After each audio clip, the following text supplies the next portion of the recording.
1년에 2번 정도 수확을 거둡니다. 그 첫 번째 수확이 맥주절이고 두 번째 수확은 추수감사절이죠. 첫 번째 수확을 거두는 절기 초실절이라고도 하고 맥주절이라고도 하는데, 추수감사절이 1년 한 해 동안에 하나님의 베푸신 은혜에 대한 감사라고 한다면, 맥주절은 한 해의 절반을 지켜주심을, 축복해 주심을 감사하면서, 그리고 남은 또 절반을 하나님이 함께 해 주실 것을 기대하면서 여러분 지키는 절기가 맥주 감사절이죠. 여러분, 하나님은 우리에게 감사할 것을 명령하고 있습니다. 미국 남부에 큰 어떤 정신병원이 하나 있었는데, 그곳에서 구급차 운전수로 15년 동안 일했던 분이 계셨습니다. 어느 날도 평상시와 같이 정신병 환자 한 사람을 병원에 내려놓고 이제 차를 돌리기 위해서 타려고 하는데, 병원 위층 창문에서 누가 부르는 소리가 들렸다 합니다. 나 좀 보세요. 운전수는 병실 위를 보니까 한 사람이 자기를 부르는 것이었습니다. 저를 말하는 거예요? 예. 혹시 당신에게 한 가지 물어봐도 됩니까? 그러더래요. 그래서 무엇을 물어보시려고요? 무슨 질문을 하시려고 합니까? 그랬더니 그분이 이렇게 말하더랍니다. 당신은 건강한 정신을 가졌다는 것에 대해서 하나님께 감사해 본 일이 있습니까? 그러더래요. 처음에 그 운전수는 정신병원에서 하는 그 사람이 하는 말 때문에 무심코 흘리면서 별 미친놈 다 본다고 하고 이제 차를 타고 혼자 중얼거리면서 이제 그 병원을 나왔는데, 오랜 시간이 지남에도 불구하고 그의 뇌리 속에 그 사람이 한 말, 건강한 정신을 주신 하나님께 감사해 본 일이 있느냐, 이 말이 그의 귓전을 떠나지 않더라는 것입니다. 훗날 그가 이렇게 말했다고 그래요. 나는 15년 동안 이 병원에서 일하면서 매일같이 정신병 환자를 운반하면서도 나의 건강한 육체와 건강한 정신에 대해서 한 번도 감사해 본 일이 없었다는 것을 깨달았다. 내가 건강한 육체, 건강한 정신을 가지고 살아가는 것이 마치 당연하듯이 생각하고 있었다는 거죠. 여러분은 어떻습니까? 여러분도 지금까지 살아오면서 건강한 육체와 건강한 정신을 갖게 된 것, 이것에 대해서 하나님 앞에 감사해 본 일이 있으십니까? 사도 바울은 데살로니가전서 5장 18절에서 범사에 감사하라 그렇게 말씀했어요. 여기서 범사라는 말은 모든 일, 모든 상황 가운데서도 감사하며 살아라 그런 말입니다. 그러니까 우리가 건강할 때뿐만 아니라 아플 때도 감사해야 되고, 우리의 일들이 잘 풀릴 때 감사도 하지만 잘 안 풀릴 때도 감사하면서 살아야 된다는 것입니다.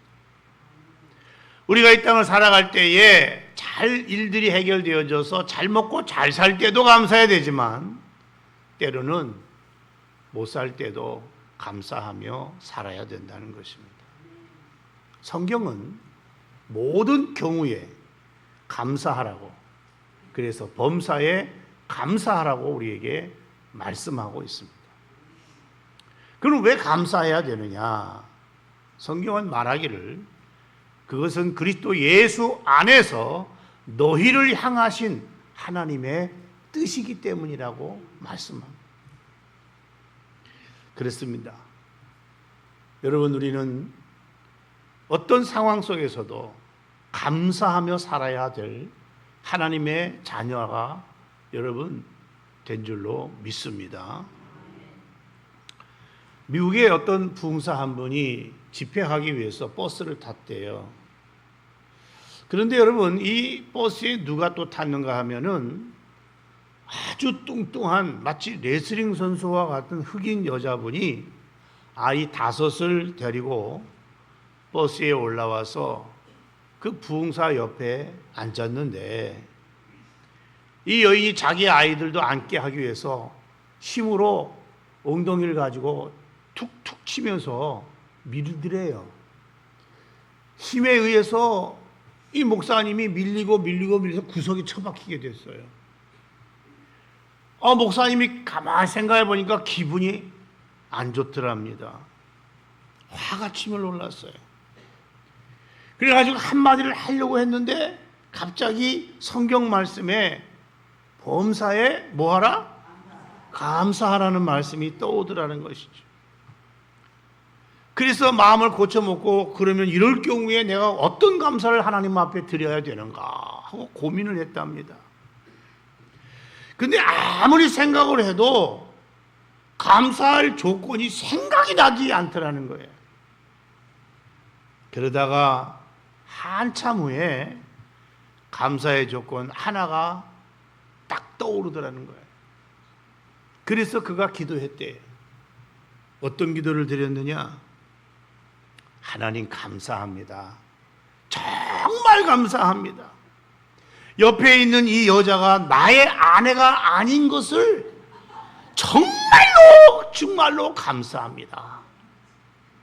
그런 기도를 드렸다는 겁니다. 그렇습니다. 여러분, 우리 그리스도인들은 감사를 찾으면 다 찾게 되어 있습니다. 믿습니까? 그리스도인의 행복관은 세상 사람들의 행복관과 좀 달라야 된다고 생각해요. 그리스도인들의 감사 태도 역시 세상 사람들의 감사 태도와 분명히 달라야 된다고 믿습니다. 우리가 뭘 소유했든지 간에, 어디를 갔든지 간에, 아니 누구를 만났든지, 또 어떤 일에 우리가 처했든지 간에 상관없이 우리는 감사하면서 살라고 하나님께서 말씀하고 있습니다. 왜? 무엇 때문에? 여러분, 하나님의 은혜 때문입니다. 우리는 여러분, 갚을 수 없는 어마어마하게 큰 하나님의 은혜를 받고 살아가고 있는 사람들입니다. 그러므로 하나님의 그 은혜로 인하여 우리는 범사에 감사하며 살아야 된다는 것이 성경이 우리에게 말씀하고 있는 내용인 것이죠. 본문에 보게 되면 여호와께 감사하라 그렇게 말합니다. 누구에게 감사하라? 여호와 하나님께 감사하라고 말합니다. 근데 이 말씀을 보면은 뭐 살인하지 말라, 간음하지 말라, 뭐 도둑질하지 말라, 부모를 공경하라, 다 명령문으로 되어 있잖아요. 근데 이 감사하라도 명령문으로 되어 있다는 거예요.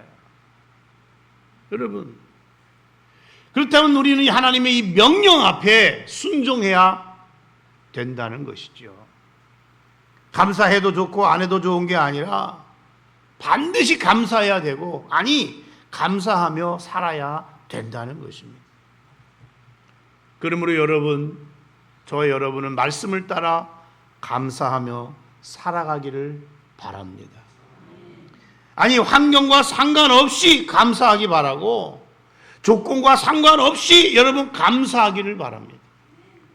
감사할 수 없는 조건에서도 여러분 감사할 수 있는 저와 여러분이 되기를 주의 이름으로 축원합니다.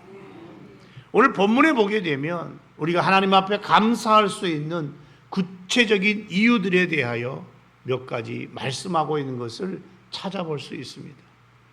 그 첫째가 무엇인가 살펴보면 1절과 2절을 다 같이 한번 읽겠습니다. 시작.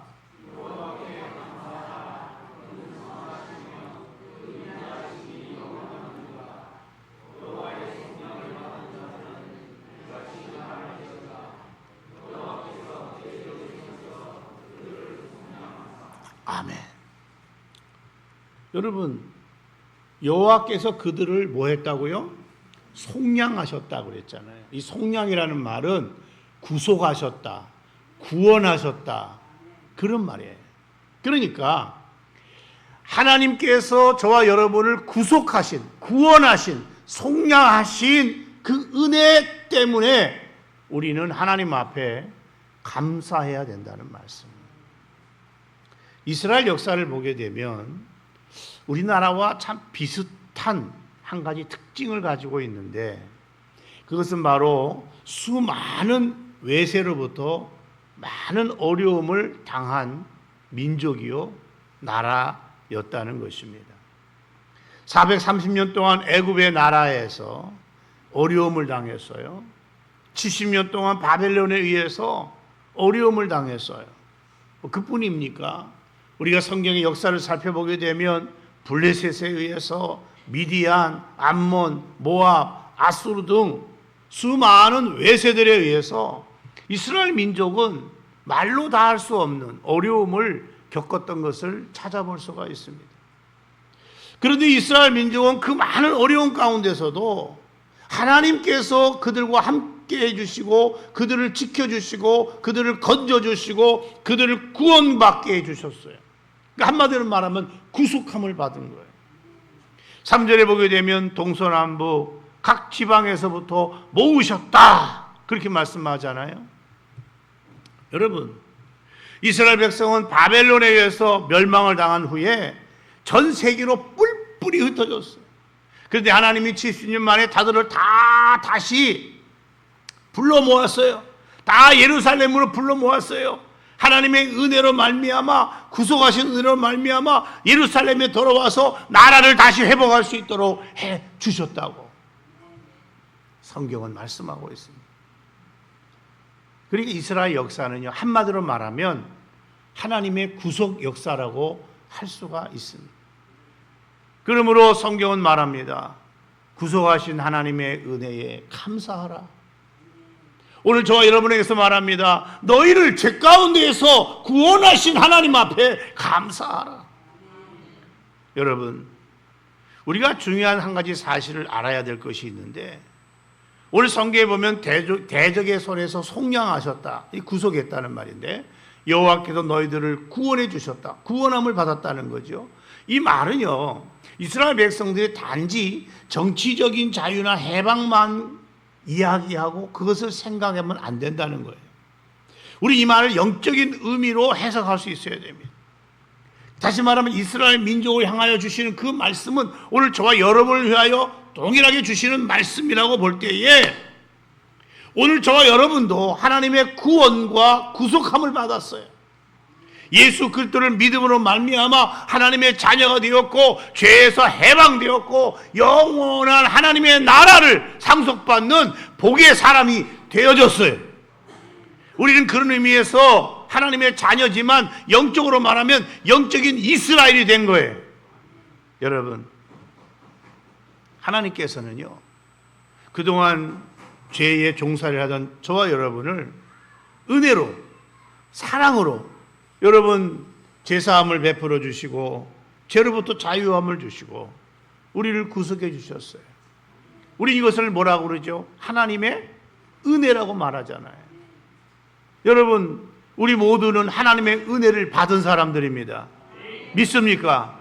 믿습니까? 여러분이 예수를 믿고 여러분 구원받은 사람이 됐다면 여러분 다 하나님의 은혜를 입고 받고 사는 사람들인 거예요. 그렇다면 우리를 구속해 주시고 구원해 주신 그 하나님 앞에 우리는 당연히 뭐 해야 된다는 거예요? 감사해야 된다는 거예요. 누가 뭐라고 해도 우리를 구원해 주신 그 하나님 앞에 우리가 해야 할 태도나 자세는 뭐다? 감사라는 것입니다. 여러분, 크로스비라고 하는 여사가 있는데 이분은 1820년 미국 뉴욕에서 태어난 분이에요. 근데 그는 태어난 지 6개월 만에 식모가 불찰로 잘못된 약을 먹여서 일생 동안 앞을 보지 못하는 소경이 되고 말았어요. 그러나 그는 어려서부터 할머니가 들려주시는 성경 이야기를 듣고 그 말씀 안에서 은혜를 입어서 그의 영의 눈이 열려져 가지고 그는 기도하는 도중에 그 많은 그 은혜를 깨닫고 신령한 노래들을 만들었어요. 그녀는 하나님의 은혜와 사랑을 받은 후에 하나님 내 눈을 왜 이렇게 멀게 하게 하셨나요? 원망과 불평을 하는 것이 아니라 그는 감사와 자족의 삶을 살았다는 거예요. 안 못 보는 소경임에도 불구하고 여러분 9,000편에 달하는 시편을, 찬송가를, 찬송시를 그가 지었다는 거죠. 그가 지은 아름다운 찬송시 가운데 우리가 사용하고 있는 이 찬송가에 24곡이 실려져 있다는 거 아십니까?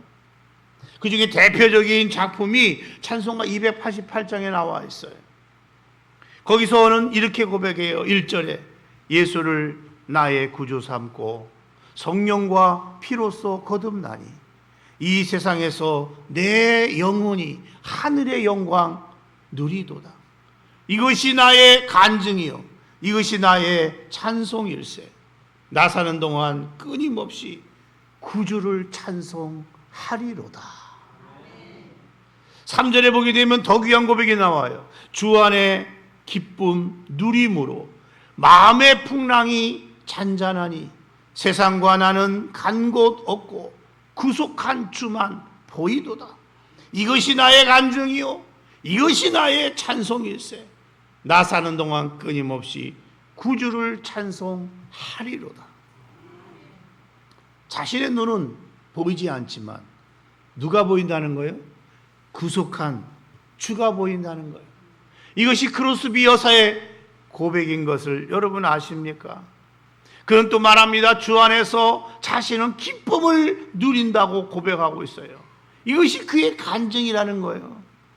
또 말합니다. 그는 사는 날 동안 끊임없이 구주가 되신 주님만 찬송한다고 이야기하고 있어요. 이것이 그의 고백이라는 거 아십니까? 여러분, 오늘 그렇다면은 이 크로스비 여인보다 우리는 더 나은 삶을 살고 있는 거 아닐까요? 환경을 인하여 원망하지 말고 없는 것 때문에 고민하지 말고 우리에게 구원을 주신 그 하나님 앞에 우리는 감사할 수 있어야 할 줄로 믿습니다. 우리에게 여러분 조금 부족하다, 없다, 이런 것 때문에 원망과 불평의 말을 하는 대신 우리는 정말로 감사와 찬양의 고백으로 하나님께 올려드려야 할 줄로 믿습니다. 우리가 하나님 앞에 감사해야 될 두 번째 이유가 뭐냐고 오늘 성경은 이야기하고 있는가 하면은 바로 하나님의 응답 때문에 그렇습니다. 우리가 믿는 하나님은 응답하시는 하나님이십니다. 여러분 6절을 다 같이 읽겠습니다. 시작.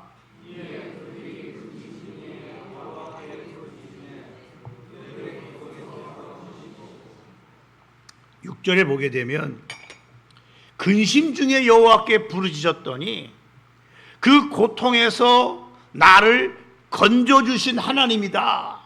이렇게 고백하고 있어요. 여기 부르짖었다는 말은 기도를 의미하잖아요. 그러면 건지셨다는 말은 뭐예요? 응답을 의미하는 겁니다. 그러니까 하나님은 우리가 부르짖어 기도할 때에 우리의 기도를 들으시고 뭐 하신다는 거예요? 응답하신다는 거예요. 여러분, 오늘 이 시편 기자만 응답하시는 하나님이십니까? 아니에요. 여러분, 우리의 기도에도 응답하시는 하나님이심을 믿으시기 바랍니다. 그렇다면 그 하나님 앞에 우리가 감사해야 되지 않을까요? 그러나 오늘날 너무나 많은 사람들이 감사가 없는 그런 삶을 살아가고 있어요. 오래전에 미국 미시간주 호수에 배 한 척이 침몰했던 적이 있었습니다. 노스웨스트 대학의 한 학생이 그 광경을 보고는 물속에 뛰어들어가서 물에 빠져 죽게 된 사람 23명을 구출하게 됩니다. 이러한 기사를 오랜 후에 토레이라는 목사님이 수십 년이 지난 어느 날 여러분 설교하면서 그 청년의 이야기를 하고 칭찬하는 그런 설교를 했어요. 예배를 마치고 이제 목사님이 목양실로 돌아가려고 할 때에 어느 백발 노인이 목사님에게 다가와셔서 이렇게 말합니다. 목사님, 설교 시간에 말씀했던 그 청년이 바로 접니다. 그렇게 소개를 하더라는 거예요. 그 토레 목사님이 얼마나 놀랬겠어요. 너무 반가웠어요. 그래서 노인에게 이런 질문을 던졌다 합니다. 혹시 그 사건을 통해서 가장 인상에 남았던 게 있다면 무엇입니까? 그랬더니 그 노인이 이렇게 말을 하더랍니다. 단 한 사람도 고맙다는 말을 하지 않은 것이 가장 인상에 남았습니다. 23명 중 한 사람도 고맙다는 말을 하지 않았다는 거예요. 자기가 구원받은 것, 물속에서 죽게 됐을 때에 정말 그 젊은 청년이 와서 자기를 건져줘서 자기가 구원받은 것을 감사하다는 말 한마디 하지 않았다는 거예요. 23명 한 사람도 감사하지 않았다는 거예요. 하나님이 죄 가운데서 우리를 구원해 주셨는데, 그래서 여러분 지옥 갈 우리들을 천국으로 인도해 주셨는데, 오늘날 여러분 그리스도 있는 가운데 한 사람도 여러분 하나님 앞에 감사하지 않는다면 여러분 되겠습니까? 그래서는 안 될 줄로 압니다. 최소한 나를 살려주신 것에 대해서, 그 수고와 그 노력과 그 헌신에 대해서 감사를 표할 수는 있어야 되지 않겠습니까? 그러나 오늘날 너무나 많은 사람들이 감사할 줄 모르고 감사를 잊고 살아가는 모습들을 보게 되지요. 감사할 줄 모르는 사람은 저는 개보다 못한 사람이라고 생각해요. 여러분, 개는요 찾아가서 다정하게 머리를 쓰다마주면요 꼬리를 흔들고 막 얼굴을 부비면서 난리가 아닙니다. 개에게 여러분 살점 하나 없는 뼈다귀 하나 줘보세요. 얼마나 개가 좋아하는지. 와서요 바지자락에다가 얼굴을 비비고 이리 뛰고 저리 뛰고 감사를 표해요. 그 모습을 보게 되면요 기분이 좋아져가지고 살점 있는 뼈다귀도 주고 싶은 마음이 들잖아요. 몰라 여러분은 안 그럴지 몰라도 저는 그래요.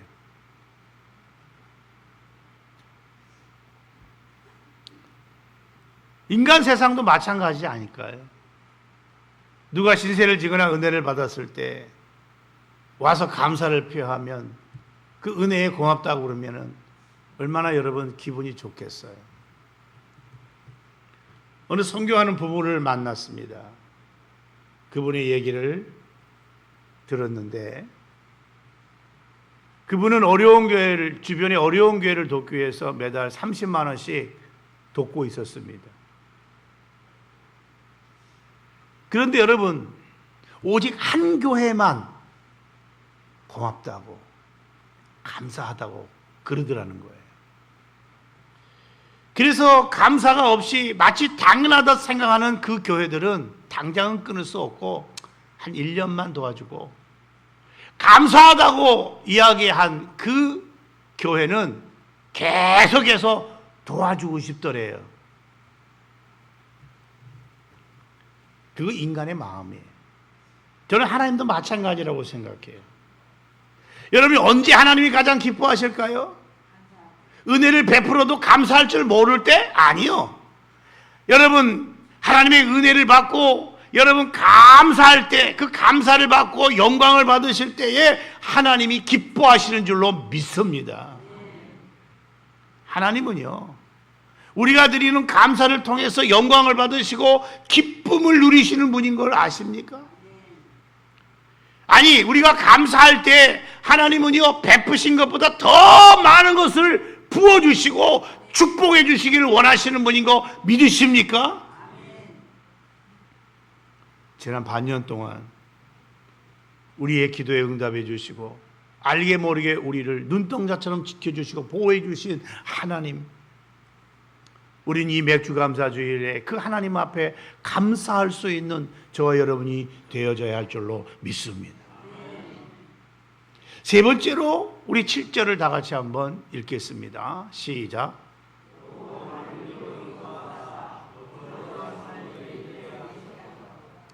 바른 길로 인도하셔서 거주할 목적지까지 이르게 해주셨다. 여러분, 우리를 인도하시는 하나님, 우리를 인도해 주시는 그 하나님으로 인하여서 우리는 감사해야 된다는 거죠. 바른이라는 말은 히브리에 보니까 야사르라는 말로 되어 있는데 거의 두 가지 의미가 담겨져 있더라고요.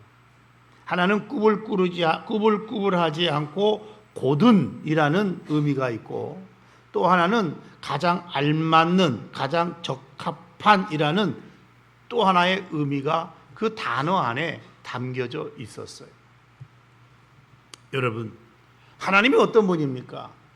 하나님은 저와 여러분을, 사랑하는 자기의 자녀들을 여러분 가장 적합한 길, 가장 합당한 길로 이끄시는 분이신 줄 믿으시기 바랍니다. 그래서 우리로 하여금 최종적 목적지인 거주할 성읍, 영원한 그 천국으로 우리를 인도해 주시는 분이심을 믿으시기 바랍니다. 물론 우리가 때때로 그 인도하심을 깨닫지 못할 때도 있어요. 여러분, 하나님의 인도와 그 섭리를 이해하지 못할 때도 있지만은 결국 하나님은 합력하여 선을 이루어 가시는 분이라고 성경은 말씀하고 있습니다. 그리스도의 아주 어려운 집안에서 태어난 한 사람이 있었습니다. 그는 돈이 없어서 학교를 다니지 못했고 겨우 자기 이름 하나밖에 쓸 줄 모르는 사람이었어요.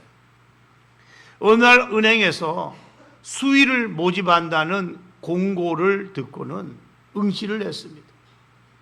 면접 속에서 이름밖에 쓸 줄 모른다는 말을 듣고는 그만 떨어지고 말았습니다. 그는 낙심천만해서 교회가 기도를 합니다. 엉엉 울면서 통곡하면서 하나님 앞에 기도했어요. 하나님, 나는 어쩌다가 이 가난한 집안에 태어나서 공부도 못해가지고, 아니 저 수의 시험에도 떨어져야 합니까? 그가 기도하는 가운데 그의 마음속에 하나님의 음성이 들렸습니다. 아들아, 내 계획은 다른 데 있단다. 너는 미국으로 이민을 떠나라. 너무나 분명한 하나님의 음성을 듣고는 그는 곧 짐을 싸서 그리스도 고향을 떠나 미국으로 향합니다. 뉴욕에 도착한 그는 열심히 일을 합니다. 내 자식, 내 후손만큼은 자신처럼 글도 배우지 못하는 슬픔을 안겨주지 않더라도 내가 열심히 노력해서 그들에게 길을 열어주리라. 이를 악물고 일을 했습니다.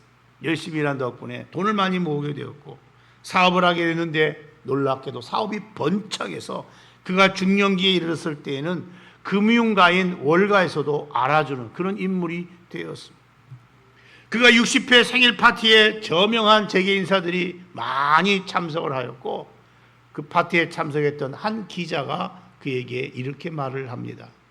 선생님, 자서전을 한번 내시지요.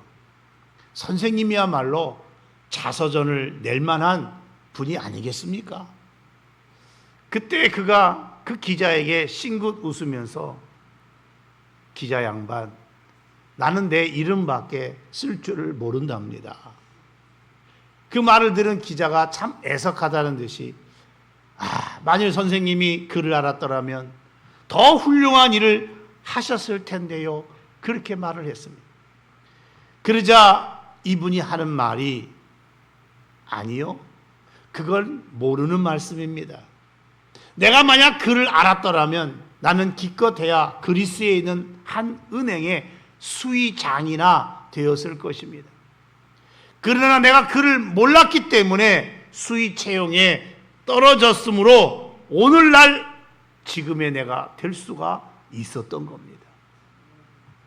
여러분, 지난날에 그 힘든 세월, 배우지 못하고 자기 이름밖에 쓸지 못했던 그 사람, 하나님은 그를 여러분 그리스도의 수위로 평생을 살지 아니하고 여러분 저 미국에 건너가서 큰 재벌이 될 수 있는 복을 주시고 그 자손이 잘 되는 그러한 복을 하나님이 예비하셨다는 사실, 그는 훗날에 깨달은 것입니다.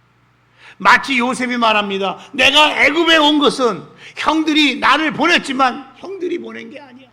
누가 보냈다고요? 하나님이 나를 보내서 내 가족 살리고 내 민족 살리려고 하나님이 보내셨던 거예요. 얼마든지 원망할 수 있고 원수를 갚을 수 있었지만 요셉은 그러지 않았잖아요. 여러분, 생각이 달라요. 생각. 예수 믿는 사람들은요, 진정 하나님의 사람들은요, 여러분 생각의 방향이 다르다는 거예요. 네?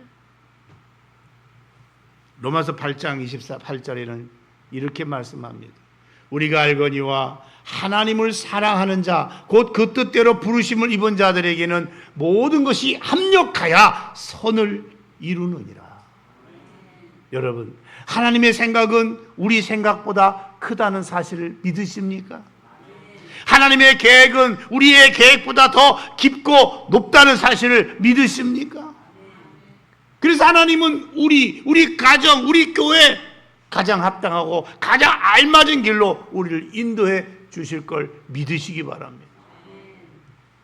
오늘 본문에도 그 사실을 말씀하잖아요. 우리 9절을 다 같이 한번 읽겠습니다. 시작.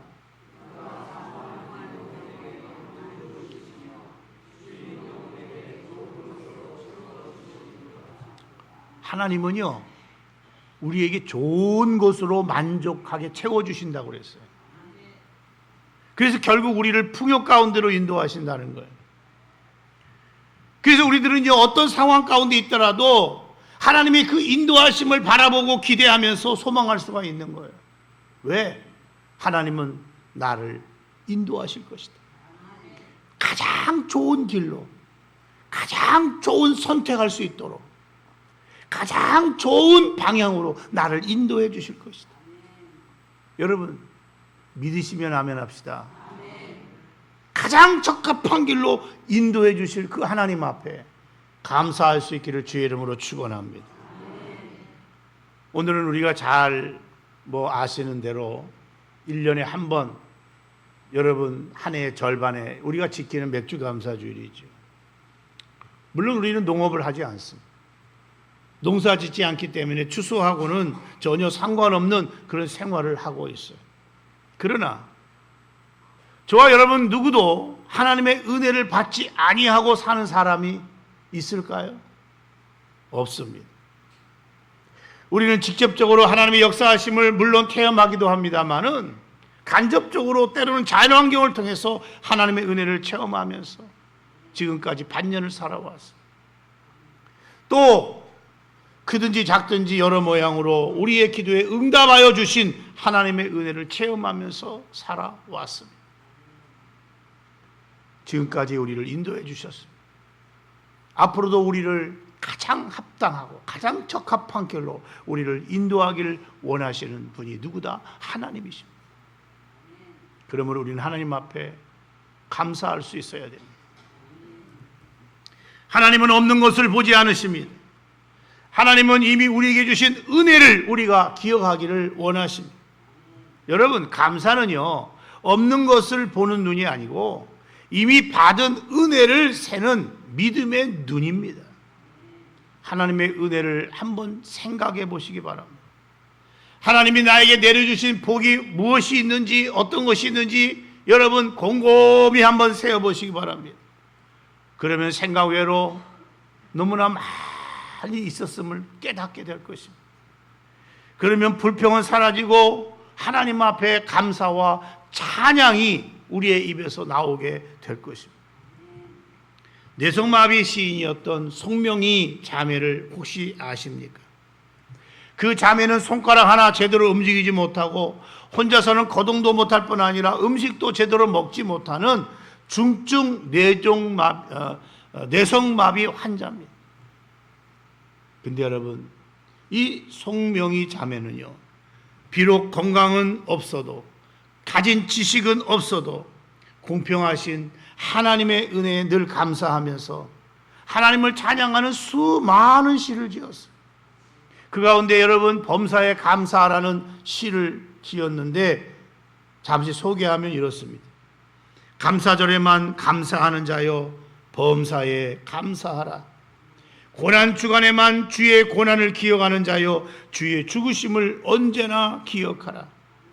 위급할 때만 기도하는 자여 쉬지 말고 기도하라. 기쁠 때만 기뻐하는 자여 항상 기뻐하라.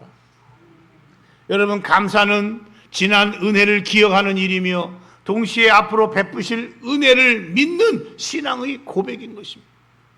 그래서 맥주감사절은 상반기를 돌아보는 절기인 동시에 하반기를 하나님께 맡기는 믿음의 절기인 것입니다. 사랑하는 성도 여러분, 하나님은 한순간도 우리를 떠나지 않으시고 우리와 함께하고 계십니다. 우리를 구속해 주시고 구원해 주시고 우리의 기도를 듣고 계시며 오늘도 가장 선한 길로 우리를 인도하고 계시는 분이십니다. 그렇다면 우리의 남은 반년도 하나님 앞에 감사로 시작할 수 있기를 바랍니다. 형편이 아니라 은혜를 바라보고 문제가 아니라 하나님을 바라보고 받은 복을 세워보면서 살아갈 수 있는 저와 여러분이 다 되시기를 주의 이름으로 축원합니다. 축원합니다.